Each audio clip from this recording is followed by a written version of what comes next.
This is Eric Rutan of Cannibal Corpse. You are listening to the Scars and Guitars podcast with Andrew McKay Smith. G'day everybody, welcome to the show. I present a conversation with Arjen Lucassen.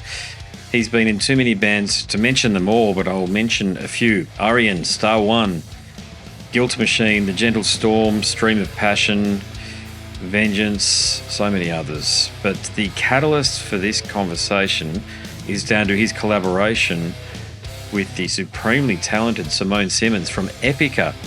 Together they have crafted the superb Vermillion album. Is it Simone's first or second solo album? It might be her first. Either way, Vermillion will be out soon if it's not already out. Great stuff. And if you're listening to the podcast apps, I'm going to play a tune in the moment. But about this chat, okay, I was able to discuss the collaboration between Ayreon and Simone, the why, the big factor. Why did they decide to do this? Songwriting, the whole thing. The technical and some of the musical aspects, lyrical content, and then we dive into Ayreon's, his personal stuff. So reflection and future projects. So many topics covered here. We really do go there in this one. It's I've listened to quite a few chats with Ayreon, and a lot of people super fan over him, and I understand that. But it's nice to get to the bottom of things as regular listeners to the show can anticipate. All right, I mentioned I've got a tune to share. If you're listening via the podcast apps, and you'll hear it in the moment. Yeah, of course, it's from Simone's new album, Vermillion. It is titled R.E.D. And once it's done, you'll hear from Ayreon. For you people on YouTube, you probably know the drill by now. I can't play music on the platform, so we'll cut to the chat straight away. Either way, let's cut to it. Lovely to finally catch up with you. You're one of those blokes that's been on the radar for some time, I must say. And John is a bloke that tends to make things happen, so I'm appreciative of this opportunity. Cool. Excellent. How have the calls been going with us Australian media types? Sorry? How have the conversations been with the Australian media people? Oh, I love it. I love the Australians, really. It's a cliche, I know, but ever since, Crocodile Dundee, I'm such a huge Australia fan. But not just that, I love Australians. Of course, I have Mike Mills, who I always work with at Toe Hider, and he's such a great guy too. I don't know, it's always fun. It's always fun, and I had 3 interviews before this, and it went really well. It was big fun. So fantastic. Good okay. thing.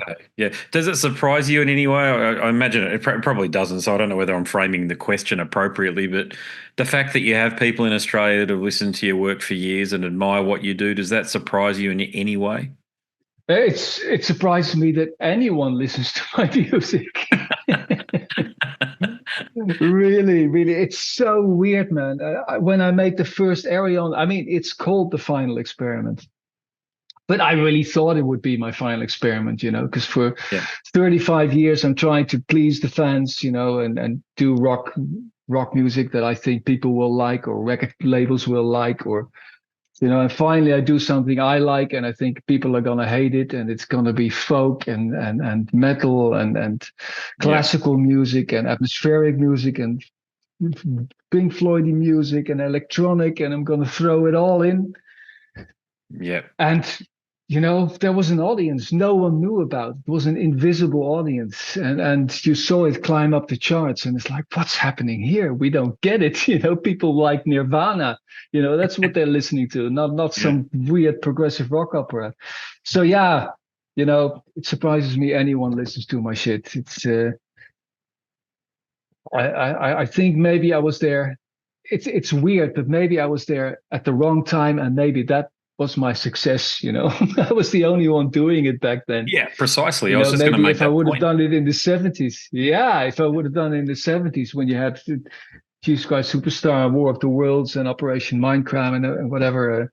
Wait, that was 80s. Sorry, but anyway, no one was doing it, and there was an audience waiting for it, but no one knew about it. So I'm not complaining. Yeah. Well, 35 years later, here you are working with Simone Simmons, one of the most gifted front people out there in the Oh business, yes, full stop, at the moment. And I have had a conversation with her, and a lovely lady. She certainly impressed me with how congenial she was when I spoke to totally. her. Yeah, and to be honest, you don't always get that when you're dealing with people who are in the limelight, in the I spotlight. know. Yeah, you get it. I I mean, I've know. done. I mean, I've worked with 200 people now, Yeah. and there are some bastards among them, you know. Yeah. Well, you can imagine from my perspective, some of the conversation. But yeah, Yeah. Some of them don't go that well to the point I don't even release it. But Simone and is a lovely lady, but it's a partnership that works on paper, but that doesn't always translate to working hmm. musical collaboration. But of course, it does. It's a magnificent album, Vermillion, that you've conjured together. So I'm not going to ask how you. Thanks, mate. Thanks. I'm not going to ask how you started working together, but more why. Why did you guys pick each other to share this experience?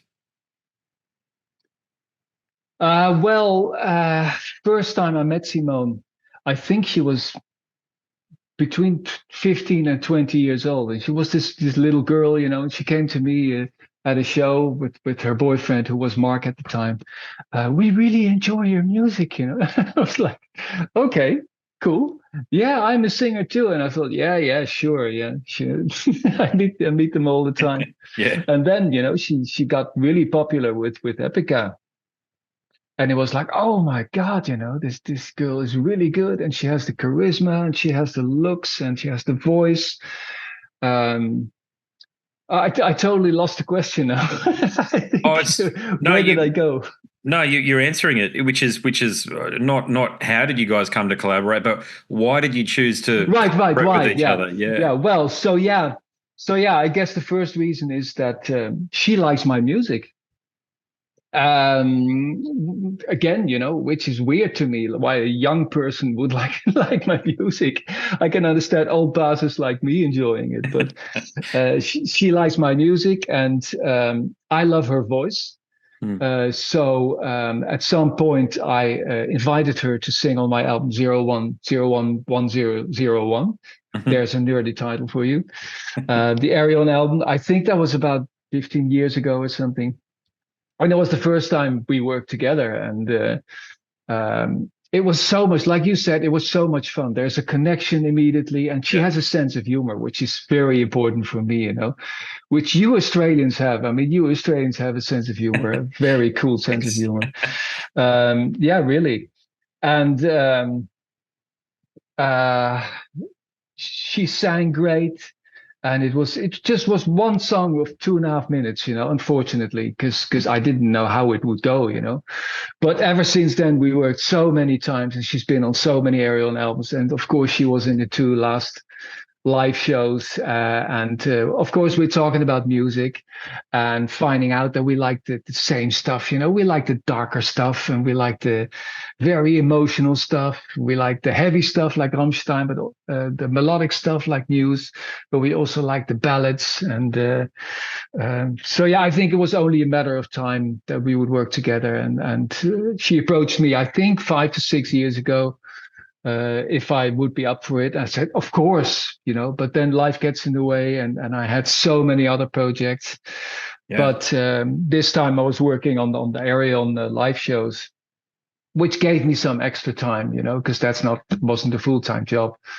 Um, so that was the point where I contacted for, okay, you know, let's do this. Let's have a lot of conversations, Skype Hmm. conversations about what's the direction we're going in. What is the concept going to be? You know, what's it going to look like? Because that's always important for me. You got to have a plan, and you shouldn't, you know, you don't have to stick to the plan, but you got to have a plan in the beginning. Hmm. Otherwise, it's, you know, I did Exactly. that Spot before, on. and then it just, yeah, it goes off trail somewhere, you know. So you got to have that plan, and then constantly change the plan, and that's what we did.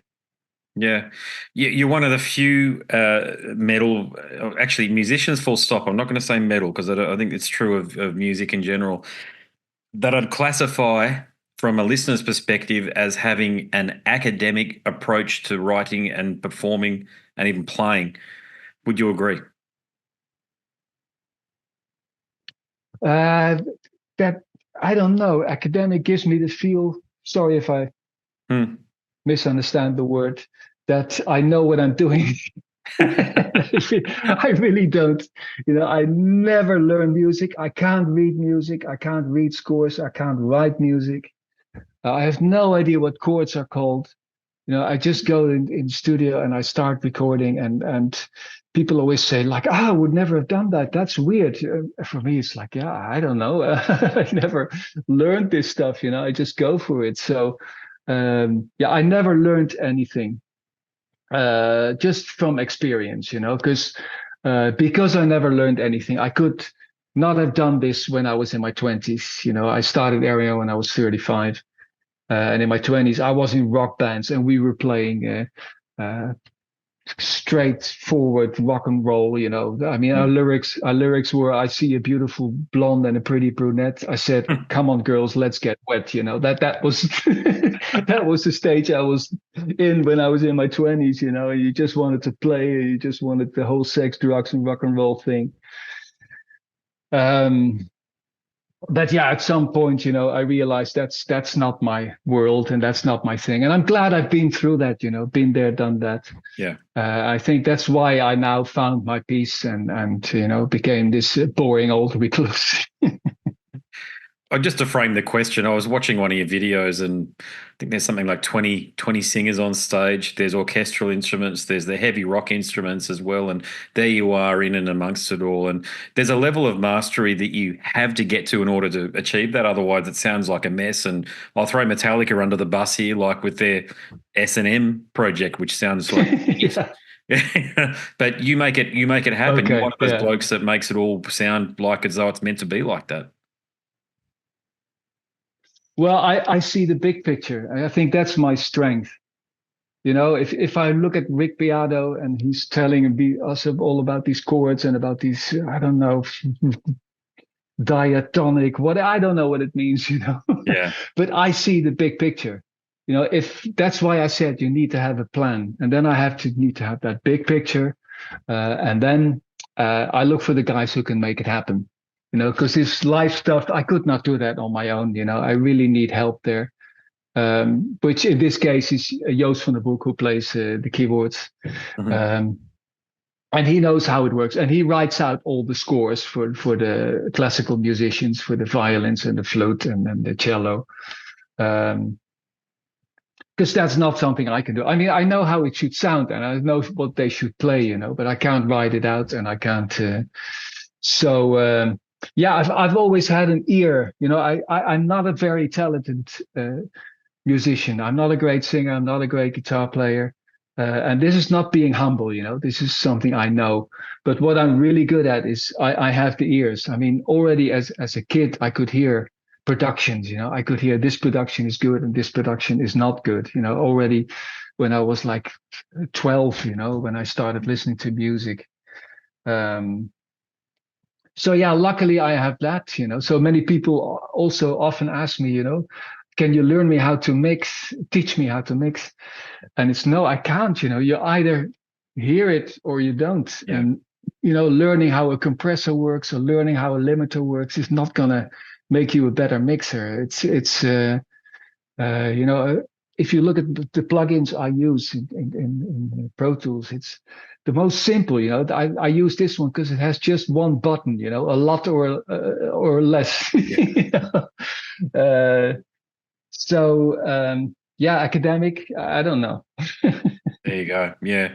Well, another aspect is, look, I appreciate what you're saying about your lyrics early on, but, we've all been there and written or enjoyed bands who had lyrics like that. But, I mean, these days, like with Vermillion, you've got an album that touches on concepts like artificial intelligence, what's going on in the environment, but you're mixing that in with personal experiences. So did you and Simone, did you both did you share lyrics? And can you talk to me can you share how the lyrics evolved? Yeah, sure. Basically, the whole idea is Simone's, of course. She contacted me. She had the whole plan. She knew it. She wanted to call it Vermillion. And we've been talking a lot about lyrics. And I was like, hey, let's do sci-fi, and fantasy. And she was like, no way, that's not what I do. It's what I do, but It's not what she does at all. She wanted it to be very personal, which is fine, which is a challenge for me, which is a new thing, which is always good. So she basically came up with all the song titles and all the concepts. So all the topics, what the song should be about. So she made this whole list. And then I just started writing the music. And when I had a song finished, let's say the song Aeterna, it's this huge song, with huge choirs and big synth sweeps and loads of guitars. So yeah, I figured, I looked at the list. Okay, this is Aeterna, clearly, So then it was my job, to somehow put Aeterna in that song and come up with vocal melody lines. Then I record nonsense lyrics just for the melody. So I just go into studio and I sing it, and it's total rubbish. Then I send it to Simone. Is this what the melodies? Is this cool? Is this what you think it should be? And then of course she has some changes, like do this or do this or that. Then she agrees, then she agrees with the concept. She agrees with the title. Then my girlfriend Lori, who is from LA, so she's a native speaker, and she's also an English teacher. She was an English teacher, and she's very creative and good at writing lyrics. So then basically she made something out of the rubbish, that I sang. She writes a lyric, then I sing guide vocals again. These guide vocals go to Simone. Yeah. And they're all, of course, an octave lower, because I can't sing as high as Simone. I can relate. And she loves it. She loves my voice, and I'm always apologizing. Sorry for these shitty vocals, and I hope you can listen through it, and I hope you can understand that this is a strong melody because my crap voice. But she loves my voice, and then. Well, then we work on the little, changing the lyrics here and there a little bit, things she doesn't agree with. And then she comes over. She came here 5 times for 3 days. And then we record the vocals. And as we record the vocals, we're still changing stuff, still changing melodies, still changing words or lyrics. Or, in the studio, you'll find out that some words don't work, they don't sing well. If you have to sing a high note and it's an E, you can't open your throat, stuff like that. So yeah, it's a whole process basically. It's a whole cooperation. So it's hard to say exactly, who is responsible for what. Yeah, I hear you. Yeah. Well, you've worked on something approaching 50 albums in total, probably more, but was trying to count, but it's, different sources provide different numbers. In other words, you've been doing this a long time and you've almost done everything, or have you? And that's the question. Was there anything brand new on Vermillion that you tried out? Well, that's a scary thing. That's a scary thing. It's getting harder and harder for me, like you said, over 50 albums, all chord progressions I already did that I like, and I'm getting to that age where I don't even remember what I did before. Really, I have this circle of friends. I call them the circle of trust, and I sent them all my ideas. Like, did I do this before? Yeah, you did on the Human Equation. There's this chorus there, and this is the same chorus. Oh shit, I did, So it's getting harder for me.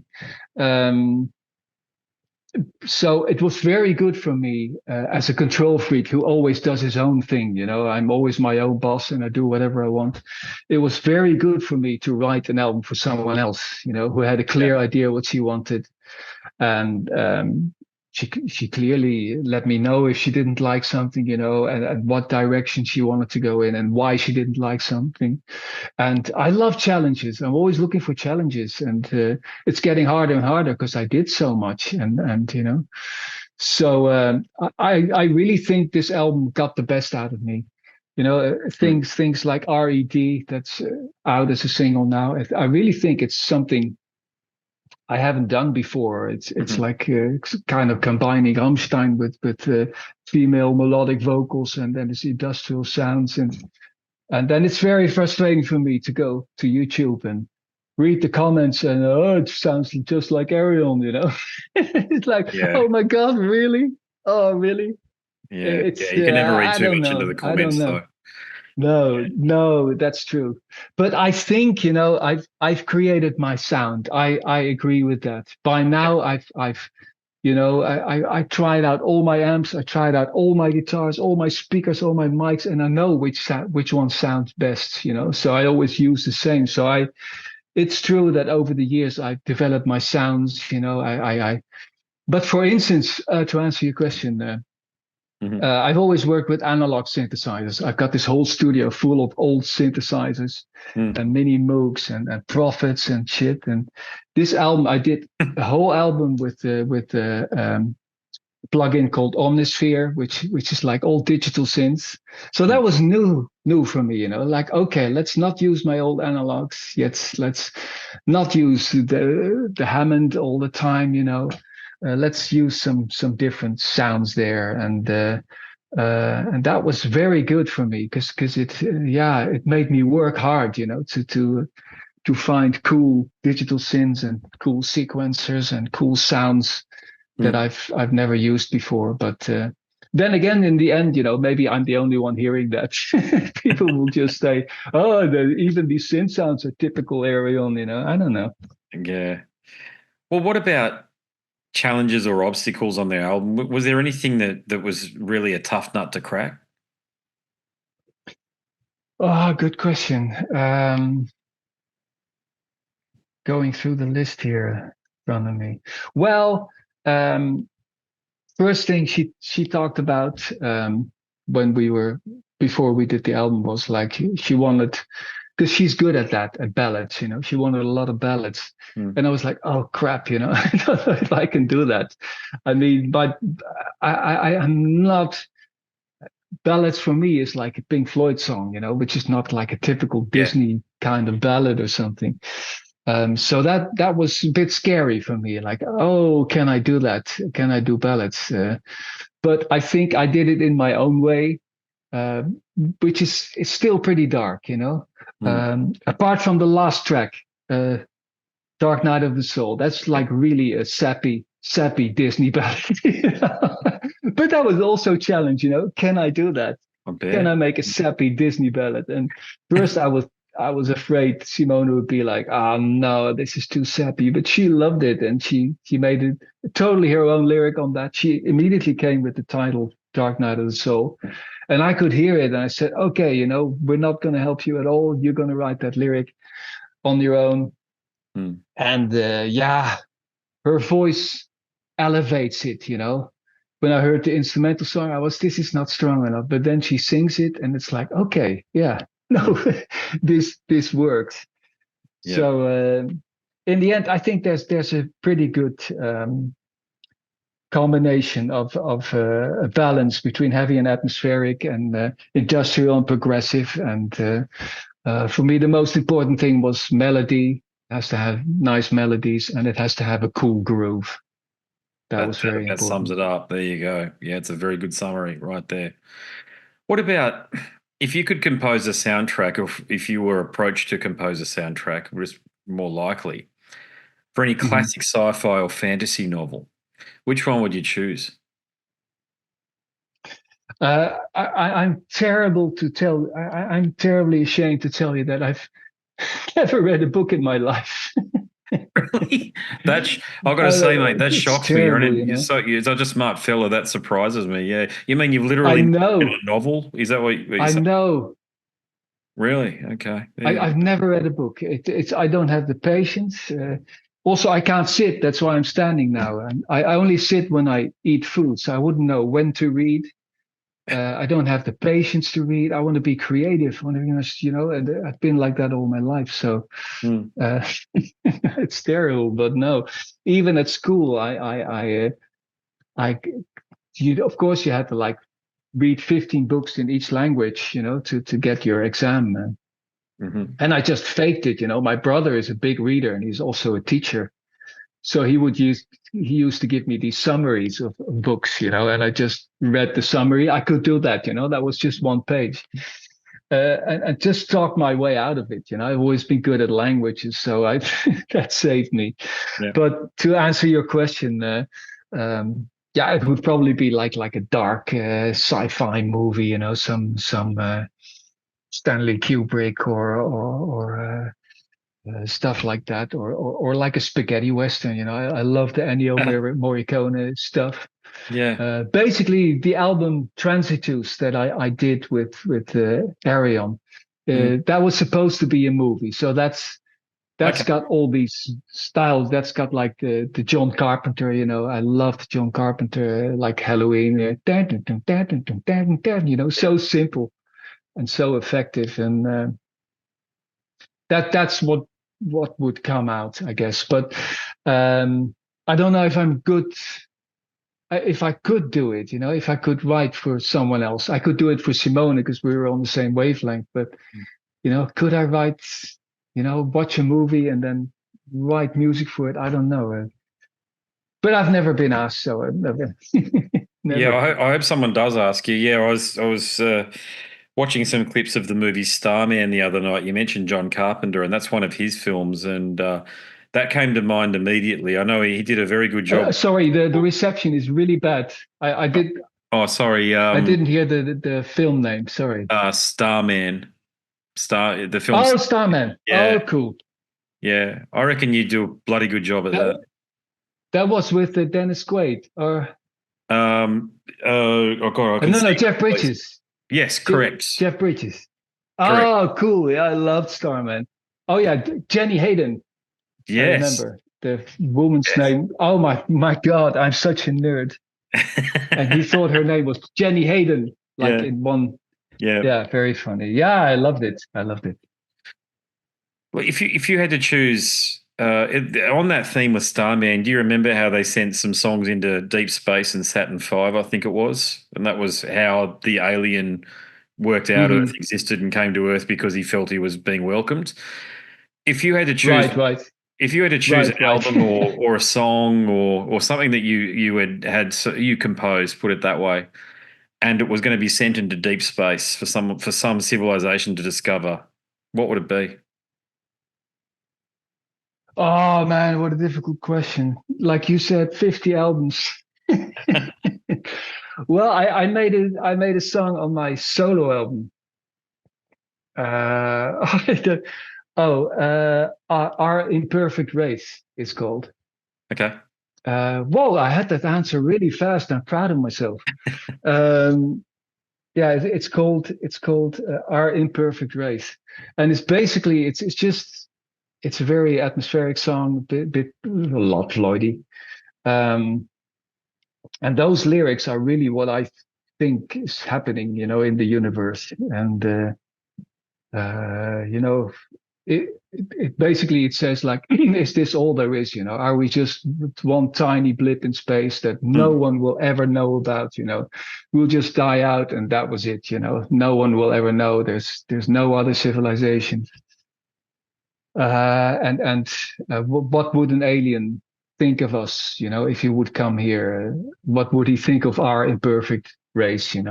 Would he find it cute, or would he find it weird, or would he find it threatening? Or that's always what I think about when I read about wars. People waging war, and then an alien would come and they would like, wait, guys, you've got this perfect planet here with loads of water and the Goldilocks atmosphere, and everything is perfect there. And you killing each other. Like, what the fuck? I always, that's all what I always think. Like, how would an alien see this? And that's why I like Star Trek so much, because they handle these topics. They really. Sci-fi is a great way to talk about humanity in a roundabout way, I guess. So Our Imperfect Race. Okay, there you go. Great answer. Yeah, I've got to check it out. Yeah, that's for sure. Yeah. Plant medicine, ayahuasca, psilocybin, mushrooms. Have you ever tried anything like that? Sorry, can you say the first word? Yeah, the reception is really low. Yeah, sorry. Ayahuasca and psilocybin, so magic mushrooms, that sort of thing. Does that interest you at all? No, not at all. no. Um, I've been through that stage, of course, in the 80s when I was touring the world. There was a lot of sex, drugs, and rock and roll, and I loved it that point. But I am too much of a control freak to lose control. Yeah. I'm very afraid to lose control. Even when I used to be drunk, or take ecstasy or whatever, or even even marijuana, Yeah. I would always find my limit and not go over it because I'm too much of a control freak, and I would be afraid to do shit that I wouldn't do, if I would be sober. And so no, basically I never dared. I always think, I talk about it with Laurie, when we're really old, we're going to do all that shit. We really don't give a shit anymore. Yeah. We're going to get all those mushrooms and we're going to try everything. But right now I'm totally healthy. I'm 64 and we work out every day Looking and good. Yeah. we eat healthy and strong as ever. And right now we're very much into keeping that up. Keep staying healthy. So. Yeah, but basically, like we're really boring. We're really boring, antisocial recluse. You're busy as And well. yeah, but that's the only way I can do what I do. People often say, "Yeah, you must be a workaholic." I'm not at all. It's just basically I have no life. I have no social life whatsoever. I have no family. I have no kids. I have no friends. I have friends, but not to socialize with. Um, I Yeah. can put all my time in this, and that's why I can do it. Yeah. What about So if you I could? would. Wait, sorry, you go. You go. No, no, no. I was ready. Oh, I was just thinking, with all that you've accomplished, though, um, you're one of those few people that I think this question's almost redundant, but I'm going to ask it anyway because people that have accomplished what you have, I like to ask it because I think it's important people hear the answer, and it's this: if you Hmm. could go back to the beginning of your career and you could have one conversation with yourself, what do you think you'd say? Nothing. No, nothing. I wouldn't change a thing because of course I would want to say, hey, don't try to please the band members, don't try to please the audience, don't try to please the record label, do your own thing. But if I would have done that when I was 20 or 15, my life would look different. And Yeah, maybe I would have gotten to where I am now. Maybe I had to go through all that shit. I had to go through all the misery with band members and with record labels and the failed albums, the flopped albums, because believe me, I had them. My first mm. solo album, it was one of the biggest flops ever. Uh, you know, I would have hated to have told myself, "Hey, don't make that solo album because it's going to flop," because it had its purpose. That I went through that, and when I was 35, I started Ayreon, and I'm glad, I got the big. I mean, I've always had a little bit of success. I've always been able to live off the music. Ever since the 80s, I entered a professional band, which was good. I never had a job in my life. But at 35, the big money started coming in and the big success started coming in. And I'm really happy it went that way and not the other way around. There's so many guys who have that. Yeah, really. And I know people, who had that, who were like total geniuses and total talented. And they had their big moment when they were 15 or 20 or whatever. And Yeah, then it's downhill from there. That's awful. yeah, And for me, it's still uphill. And it was always baby steps. It was always baby steps up. Um, and that's the way to go. So I would be very afraid to tell myself anything, because that would change the outcome of my life. yeah. You've already touched on this, and if not answered it in part already. But again, I'm going to ask the question because it's important that I think people hear it. But you're in an industry that's claimed a shitload of victims to drug use, and alcoholism is the number one. in musicians. Yes. Oh, yes. It's bloody awful. And I know I've worked with a lot of them, Yeah. and at least 10 or 20 of those people have just died, Yeah. Yeah. Well, what's your thoughts on, is it a case of creatives tend to be more susceptible to addiction, or what's your view on that? Well, I certainly am not. I've never been sensitive or addicted, and I see myself as a creating person. Mm. So for me personally, no.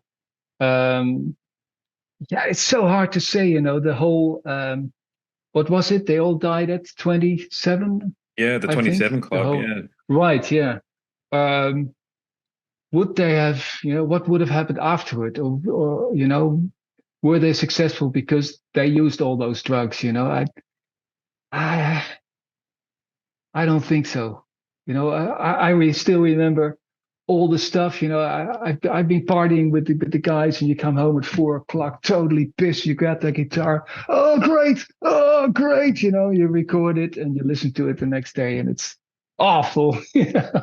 I never had that. Like under the influence, I suddenly created a masterpiece. Not at all. I have to. Yeah. But then I'm not a genius. I'm totally not. And I know because I've worked with geniuses, the people I told you about who were Yeah. successful at a very early age. I've never had that. I really had to work hard for it. But yeah, that doesn't really answer your question basically because I don't know about other people. I can only tell you how I see it. But of course, if you're in that world, you come into contact with it, and that's you have to be strong not to give in. My touring days, I toured for 15 years, and Yeah. and really there was lots and lots of drugs and lots of alcohol, and it's so easy, it's up there for grabs, the ladies too and everything, and you have to be really strong not to do it. And I did it as well, but I knew my limits and I knew when to stop. And but a lot of those people didn't, and they're not here anymore. Yeah, it's a shame. I was just reading Mark Morton from Lamb of God's book, and but I've got to be honest, mate.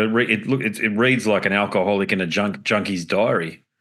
There's Whoa, yeah, most of the book, the crux of the book, is about him diving into addiction and sharing that story, and it's just so whoa, common as you yeah. when I say as you've experienced the people around you, and it's yeah, the only advice, speaking as a parent, the only advice I've got for my kids is just don't start drinking. It just doesn't seem to No. be it's worth. It seems like people are getting. I don't know your view, of But course. then again, I drank plenty, and I had a lot of fun drinking. Yeah, same too. Yeah, I agree with you. So don't drink. I don't know if that's the solution. Uh, you know, Maybe it's also an age thing, Yeah, it's so hard to say. Will you get through it unscathed? Will you be strong enough to at some point to say, okay, that was it? Yeah. But yeah, I mean, I had some good times being drunk. No, I'm with you, and I think you've given a really solid response to that because I'm with Yeah. you. Look, I met my wife. We worked together, but we actually met in a bar associated with the workplace, and Right. that's how we Yeah. got to know each other. And without that, we wouldn't have met. True. No, and I'm a really shy person. I wouldn't dare to go to a girl, when I wouldn't be drunk or whatever, or at least Yeah, same. It was like that for me too. Really? Exactly. Yeah. Yeah. Yeah. Even with Laurie, the first time was like, well, we were pretty pretty out there. Would I ever have dared that if I would have been sober, or I don't know. Yeah. So yeah, I'm hearing difficult it. Yeah. one. I'm glad I don't have any kids. I wouldn't, because I wouldn't know. I know how to raise my doggy. I mean, he's very Beautiful. Yeah. very nice here, lying here by my side. Yeah. But kids, whoa, man, I don't envy you. I don't know if I could do it. Well, the biggest challenge these days, and it doesn't matter who I speak to, from Iceland to the United States, the UK, wherever people live, is device usage. iPhones and iPads, they are just, it's like heroin for children. Yeah. And it's very tough, brother. It's very tough to get them to see logic in it. That's Yeah, it, the phones and shit. Oh my God. yeah. It's horrible, but Oh it's my God. yeah, It's horrible. Even when kids are outside, we go walking every day for 5K, yeah, and also through a village here, and there's no people outside, no kids outside. And no. when they are, there's three kids walking like this, and it's unbelievable. It's like, how are you gonna? You can't tell them you can't have a phone, and whoa, again, I don't envy you.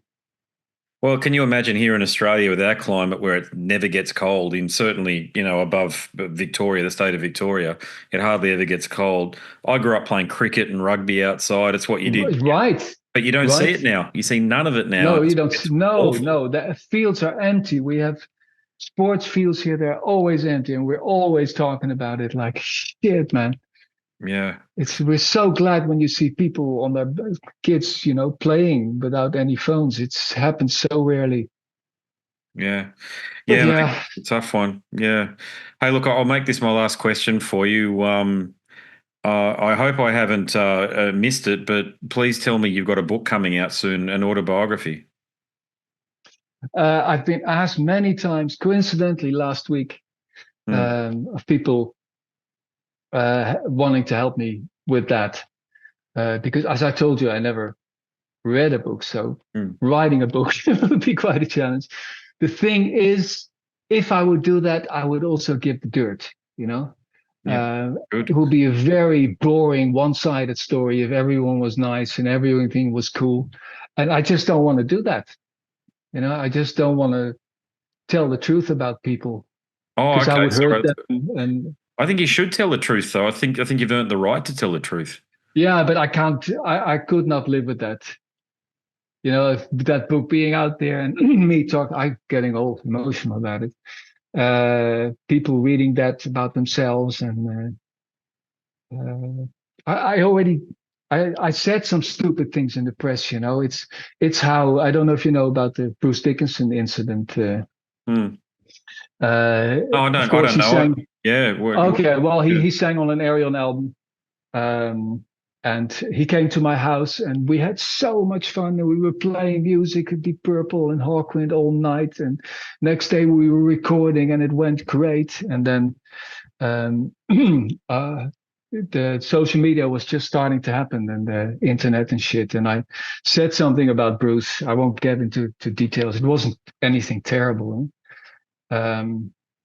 Anyway, it spread like wildfire and it ended up at the Rod Smallwood desk, who is the Oh, right. manager of Oh, Iron yeah, Maiden. yeah, yeah. And he was not happy, man. Oh my God, I got like almost a court case. Oh, And the shitty thing was that Bruce wanted to do a solo album with me. He came specially to an interview I did in oh Antwerp. my God. Let's do a Yeah. solo album. And we had 4 songs finished, which eventually turned into a Star One album. And of course, the whole thing was cancelled. Ah. And same thing, I won't say who, but I said something about a recording session with a female singer. She's actually one of the most famous female singers in the world right now. Hmm. That it really didn't go well because I just wanted to be honest in my interviews. And of course, she read it or whatever. Someone in the Yeah. Oh, yeah. management read it, and yeah, it was terrible. I never worked with her again, of course, and I never had the chance to explain it. But yeah, no, that's exactly the reason why I would never do. Yeah. Maybe again at the very last moment, the same moment I'm gonna take all the mushrooms and all the ecstasy and shit. When I don't give a shit anymore, maybe then I'll spill the beans and.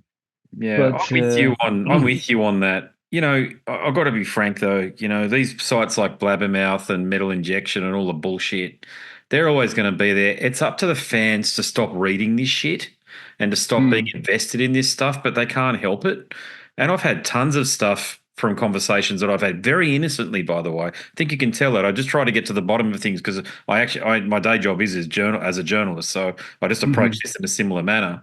And you ask questions and, Derek from Sepultura, or whoever it was, and they literally get thrown under the bus by these clickbait sites. And I can't do anything Oh, about it because I might have had the conversation, but it's out there now and there's nothing, they don't care about me, by the way. I'm just a bloke having the chat, but anything yeah, for hits and clicks for advertising revenue. And I just wish fans understood that better. right. Totally. Yeah. Yeah, it's up to the fans, mate. They're the ones with the power to go, you know what, we're not buying into any of this bullshit. Okay. And Yeah. it's actually you get to an age, I'm in my mid to late 40s, and you get to an age where gossip just isn't interesting. It doesn't matter. I don't No. care. But people still No, I don't give a shit either. so And they're trying to clickbait you, and sometimes it's tempting, I must say. Um, but I force myself not to click on it. Oh, I'm with you. I'll scan 'Cause- Blabbermouth just to see if they've picked up stuff from our chats or whatever, the chats that I have. But okay, cool. that's the only reason I do. And usually it's all lately it's almost always been on the question I just asked you there about your book. So that might even come up in the Blabbermouth that a book Okay. won't come out for these reasons or what have you. But it's the last chat I think I had was with Glenn Benton from Deerside, and it was that. Then they picked up on that a couple of it was a couple of months ago now, I think it was. But yeah, mate, yeah, it's we live in, as the Chinese curse says, we always live in interesting times, though, don't we? Yeah, absolutely. But I'm happy to be living in this time, and I'm very happy to have lived in the pre-computer time. So happy that I had that. Yeah, same. That little kid going to all the record shops in town, to look at these covers and discover shit, that was so magic. So I'm very glad I live in a good time, I think. So Yeah, no, I agree. Yeah, I agree. Yeah. Well, look, it's been magnificent to have this conversation with you. Thank you for doing what you've done. It is, I say this to you guys that have been doing it and made an impact. It is actually really important what you've done because people do suffer and music helps. And in that way, you're providing, God work through you in that way. So I think you need to hear that as well. totally, totally. I get so many emails every week, from people who were like really depressed, and they said, "You changed my life, with Human Equation, which is a very Yeah. psychological album." And that's why I do it. That's so inspiring, that gets me back into the studio. So yeah, that's fantastic. Yeah. Well, I hope to see you down here sometime in the very near future anyway. It'd be great to see you. Chances are slim. Sorry for this recluse. Oh, I can imagine. Yeah, but it'd just Sorry. be if someone throws a bunch of money at you, please don't hesitate. Cool, man. Yeah. Thanks very much again, brother. Really appreciate the conversation. It's been a good one. Cool, Andrew. Talk to you next time. Hope you enjoyed that chat with the great Arjen Lucassen. I certainly did. His music it's almost, I'm not going to say infinite, but you'd be spending many years trying to get your head around everything that he's been involved in and become somewhere near familiar with his many creative muses. Extraordinarily talented fella. I love those conversations with blokes like him. All right. There are more conversations over at scarsandguitars.com. If you like that one, check out my chats with members of bands such as Cradle of Filth, Death, Emperor even. They're up there. Immortal. If you love heavy and extreme metal in particular, I bring it. I bring it to you. All right, that's it from me. My name's Andrew Mackay-Smith, and I'm the host of the Scars and Guitars podcast. Until the next one, it's a goodbye for now.